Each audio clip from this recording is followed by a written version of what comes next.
নিজের সংসারে রান্নাবান্নার কাজ করলে কেউ কাজের বুয়া হয়ে যায় না। যদি বলেন রান্নাবান্নার কাজ করলে কাজের বুয়া, তাহলে তো আমাদের মা, চাচা, খালা সবাই কাজেরই বুয়া।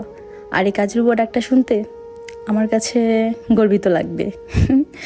একটা সংসারে একটা বউ আসেই পূর্ণতা নিয়ে। শাশুড়ি এই আশাতেই আনে যে তার হাতে, মানে ছেলের বউর হাতে সমস্ত দায়িত্ব দিয়ে সে অবসর নেবে, এই আশাতেই কিন্তু আনে।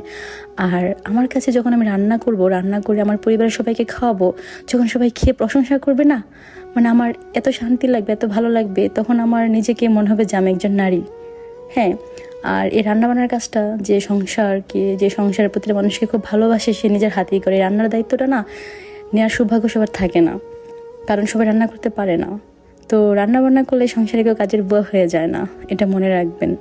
একটা সংসারে বউকে শুধু স্বামীর সেবা, স্বামীকে আদর যত্ন করার জন্য আনা হয় না, তার বাবা মার দায়িত্ব নেওয়ার জন্য কিন্তু আনা হয়। কারণ শ্বশুর শাশুড়ি কার দিকে চেয়ে থাকবে, কে রান্না করে দিবে, একটা বউর দিকেই